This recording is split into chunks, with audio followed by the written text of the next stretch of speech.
I used to think that supporting someone through their darkest hours made a marriage unbreakable. I thought sacrifice built trust, that devotion earned loyalty, and that standing by your partner through cancer meant you'd conquered the worst thing life could throw at you together. I was wrong about all of it. My name is Ethan. I'm 36 years old, and I'm a forensic financial analyst who destroys liars for a living. I track hidden money, expose fraud schemes, and testify in federal court against people who think they're smarter than the system. But at 2 in the morning on a cold night in March, staring at my wife Lena's phone on our kitchen counter, I realized I'd been living with the most skilled liar I'd ever encountered. She used cancer as her cover story, my devotion as her shield, and she almost got away with it. Almost. Here's what I did when I found out.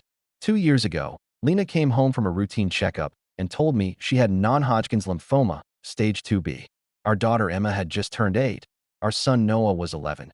And suddenly we were sitting at our dining table talking about chemotherapy protocols and survival rates. Dr. Arun said it was aggressive but treatable, 6 months of treatment, maybe radiation, and we'd fight it together. I meant that promise with everything I had. I canceled work trips to Boston and Miami, restructured my entire career around her treatment schedule, and became fluent in medical terminology I never wanted to know. CHOP protocol, rituximab infusions, neutropenia, peripheral neuropathy. I wasn't just a supportive husband. I was her caretaker, her advocate, the person who held everything together while she fought for her life. I made breakfast every morning, packed lunches with notes for Emma, drove to soccer practice and piano lessons, helped with homework, and then spent my evenings at the hospital watching Lena sleep through the poison they were pumping into her body to kill the cancer. I held her hair back when she threw up, rubbed her feet when the neuropathy made them burn, slept in hospital chairs more nights than I can count. Noah asked me one night if his mom was going to die, and I didn't have a good answer. Emma stopped sleeping through the night, and I'd find her at 3 in the morning in Lena's closet, crying into her mother's sweater like it could protect her from what was happening. So I held our family together because that's what you do when someone you love is fighting for their life. Lena had always done charity work, but after her diagnosis, she became the face of Hands Forward Foundation, a nonprofit that helped families dealing with cancer. Her story resonated with people in ways that surprised everyone. She did interviews, spoke at fundraising events, shared her journey on social media with raw honesty that donors found inspiring. The foundation's donations tripled during her treatment, and Lena became a local celebrity in the cancer advocacy community. I was proud of her, thought she was turning something horrible into something meaningful. I had no idea she was using it as a stage, and I was just a prop in her performance. 6 months into treatment, Lena went into remission. Dr. Arun called it excellent news, and we celebrated like we'd won the lottery. Her hair started growing back, her energy returned, and life started feeling normal again. She went back to part-time work with the foundation, organizing events and managing donor relations. I kept my schedule flexible in case she needed me, and we fell into a routine that felt like healing. Dinner together every night, movie nights on weekends, monthly date nights at our favorite Italian place downtown.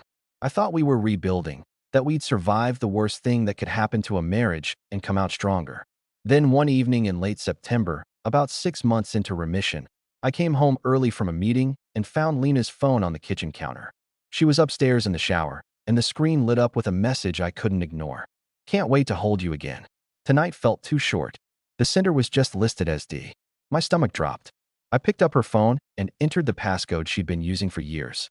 The same one I'd used 100 times when she was too sick to respond to messages herself. Why would she hide anything from me? I was the devoted husband who'd proven I'd do anything for her. The text thread loaded, and I started scrolling. 8 months of messages. Right through the middle of her chemotherapy, through the weeks when I was sleeping in hospital chairs and missing work to be by her side. Photos that made me sick, hotel receipts, conversations about being careful because he's always watching my schedule now. Then I found the message that destroyed everything. He thinks the cancer brought us closer. He has no idea who I really am. I stood in that kitchen listening to the shower still running upstairs and felt my entire world collapse. I'd given up career opportunities, spent thousands of hours caring for her, held her through the worst moments of her life, and she'd been lying the entire time. Not just lying, but planning, calculating, using my devotion as cover while she built a life with someone else. The shower turned off, and I had maybe 3 minutes before she came downstairs. I did what I do best. I started gathering evidence. I spent the next week living a double life, and the irony wasn't lost on me. I created a folder on my laptop labeled Henderson Case after a real client, and inside I built a timeline that would make any prosecutor proud. Screenshots, metadata, location data, everything documented and backed up. I worked late every night after Lena went to bed, and when she asked what I was working on, I'd tell her it was a complicated fraud case.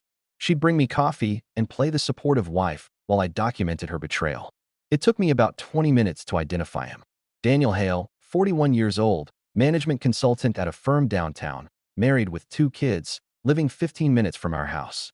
Cross-referencing his phone number with LinkedIn and property records gave me everything I needed. I stared at his professional headshot for a long time, trying to understand what she saw in him, then remembered I wasn't the problem here and went back to building my case. The affair had started during her treatment, which meant the timeline overlapped with some of the worst moments of our lives.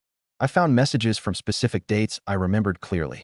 One was from a night when I called her frantically because she'd missed a blood test and I was terrified something had happened. She'd texted back saying she'd lost track of time at a support group meeting. Her message to Daniel that same day said, "Spa day was perfect. I needed that so badly." Another was from a weekend when she'd told me she needed to attend a foundation planning retreat in the mountains for donor strategy meetings. I'd stayed home with the kids, got Noah to his soccer tournament, helped Emma with a school project about ocean ecosystems. Lena's messages to Daniel from that weekend included photos from a bed and breakfast, wine glasses, sunset views, and the words, "best 48 hours and forever." Every lie had been carefully constructed because she knew exactly what I wanted to hear and exactly how devoted I'd be to supporting her recovery. But then I found something that changed everything from betrayal to something much worse.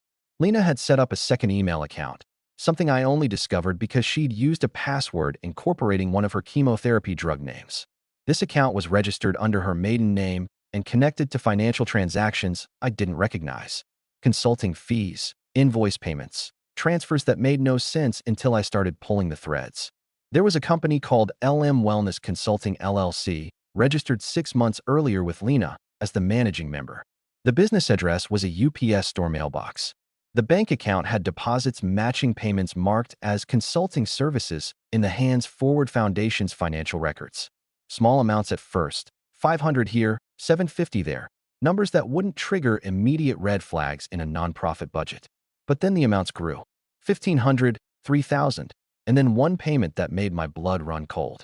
$47,000 marked as a strategic planning consultation fee. I cross-referenced the dates with the foundation's donor records. That $47,000 had come from a private grant specifically designated for patient assistance programs. Money supposed to help families pay for treatment and medication, the kind of expenses that bankrupt people when cancer hits. Lena had created a fake consulting company, approved the invoices herself as the foundation's patient advocacy director, and funneled the money into her own account. This wasn't just an affair anymore.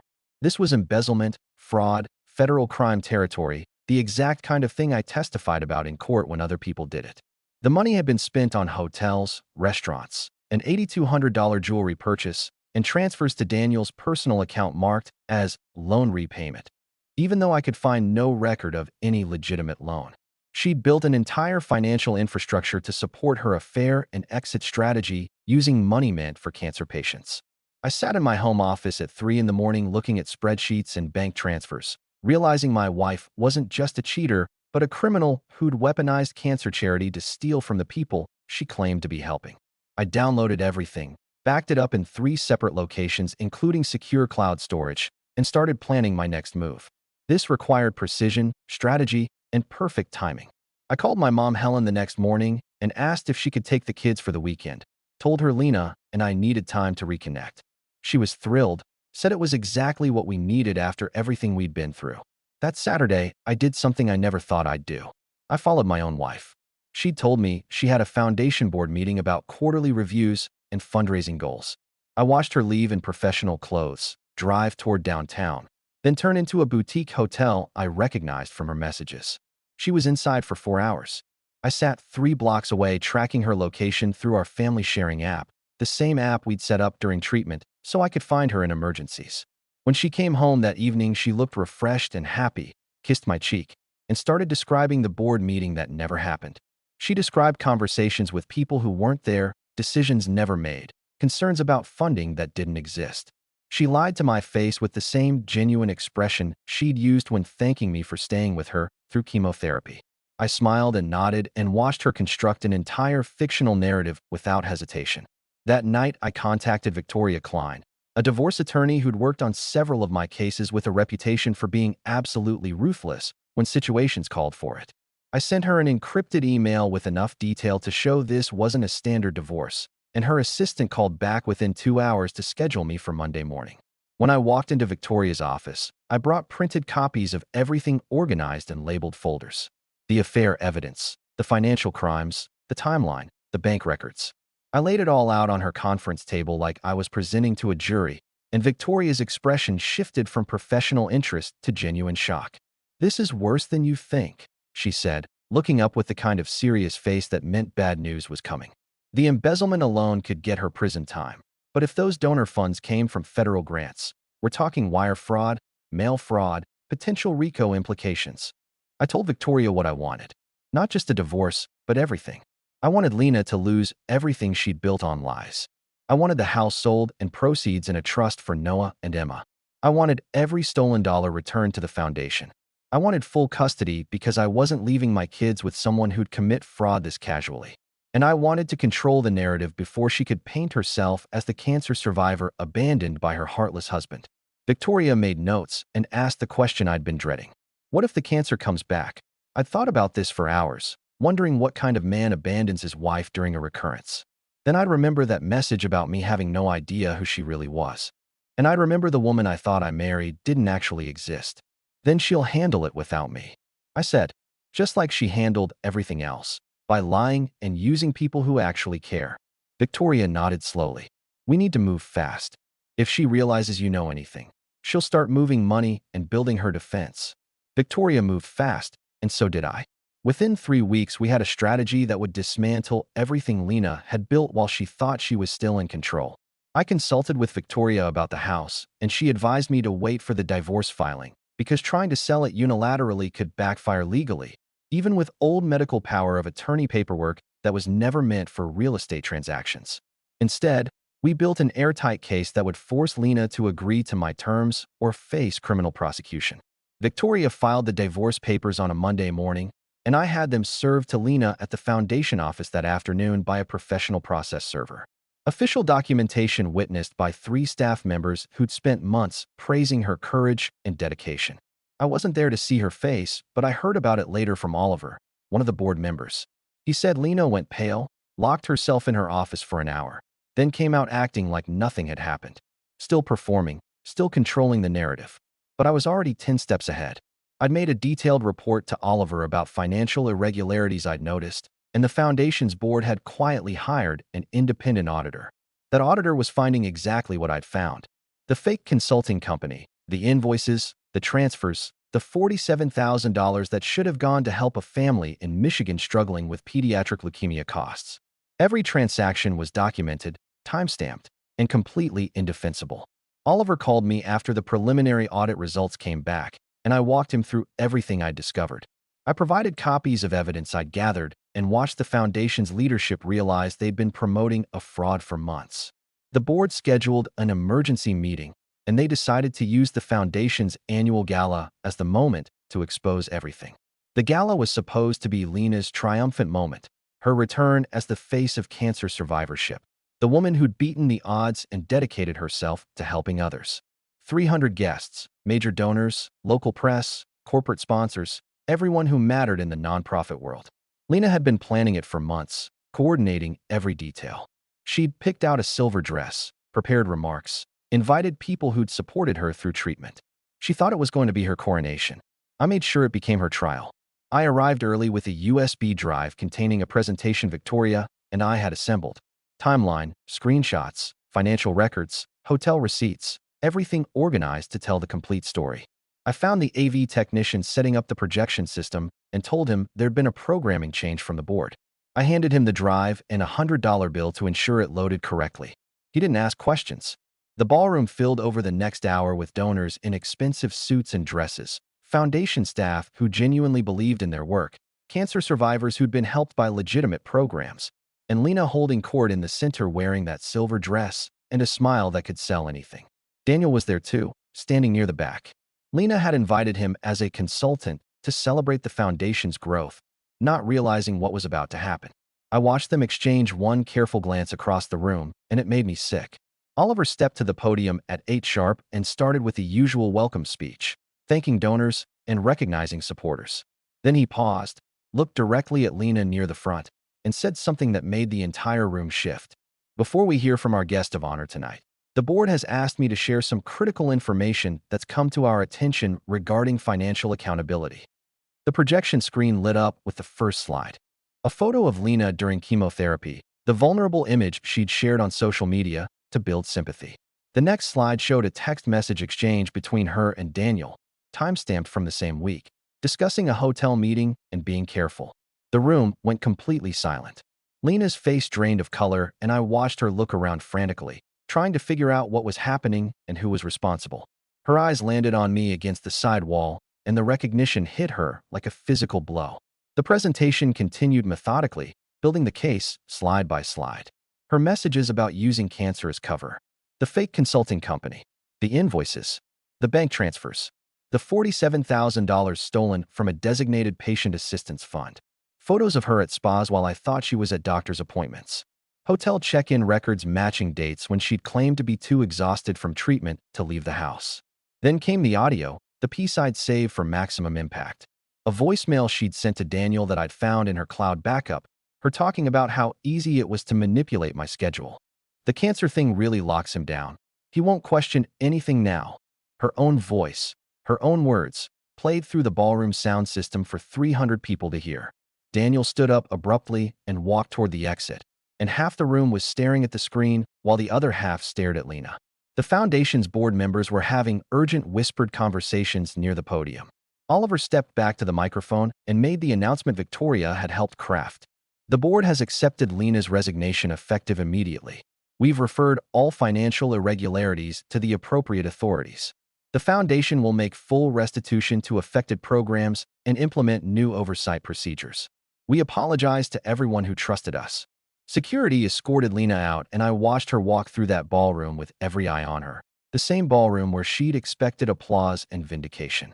I didn't follow her. I stayed until the end, talked to Oliver and other board members, assured them I'd cooperate fully with any investigation, then went home to my kids. The divorce took 7 months to finalize, which Victoria said was actually fast given the complexity. She'd negotiated terms that left Lena with almost nothing because the alternative was criminal prosecution. Full custody to me with supervised visitation only. The house was sold and proceeds went into an irrevocable trust for Noah and Emma, managed by a third party with terms Lena couldn't touch or contest. She had to repay every dollar she'd stolen, which meant liquidating her car, her retirement accounts, everything of value. She had to resign from the foundation permanently and agree never to work in nonprofit management again. Zero spousal support due to the infidelity and fraud. Lena's own attorney advised her to fight it, but Victoria had made crystal clear that fighting meant federal wire fraud charges, and Lena wasn't stupid enough to risk prison. She signed every page. Daniel's marriage imploded. He lost his job when the story went public, and last I heard, he was working for some startup in another state trying to rebuild his reputation. The foundation recovered, implemented strict financial controls, and continued helping people who actually needed it. Then 9 months after the divorce was final, Lena called from a number I didn't recognize. She was crying, barely coherent, and said the words I'd been half expecting. "It's back. The cancer's back, and it's worse this time." I stood in my kitchen, the same kitchen where I'd first discovered those messages on her phone, and I felt absolutely nothing. No sympathy, no guilt, no urge to fix this for her. "You'll handle it," I said calmly, "just like you handled everything else." She started saying something about the kids needing their mother, about how she'd made mistakes but didn't deserve this, about how sorry she was. I cut her off. "Cancer didn't change you, Lena. It just revealed who you always were." I hung up. Noah and Emma are doing okay now. They're in therapy, processing their mother's choices, and some days are harder than others. But they're safe, they're provided for, and they're learning that actions have consequences and that trust actually matters. I'm back to my regular caseload, destroying liars for a living, and I'm better at it than ever because I learned from the best. My wife taught me that the most dangerous lies are the ones wrapped in sympathy, and that lesson is something I'll never forget. I thought supporting someone through their darkest hours made a marriage unbreakable. Turns out some people see your devotion as weakness, your sacrifice as opportunity, and your love as something to exploit. I gave Lena everything I had during the worst time of her life, and she repaid me by becoming the biggest fraud case I ever worked. The only difference is this time, I wasn't just the investigator. I was the victim who made sure justice actually got served. What do you think about this story? Let me know in the comments, drop a like, and don't forget to subscribe for more real-life stories.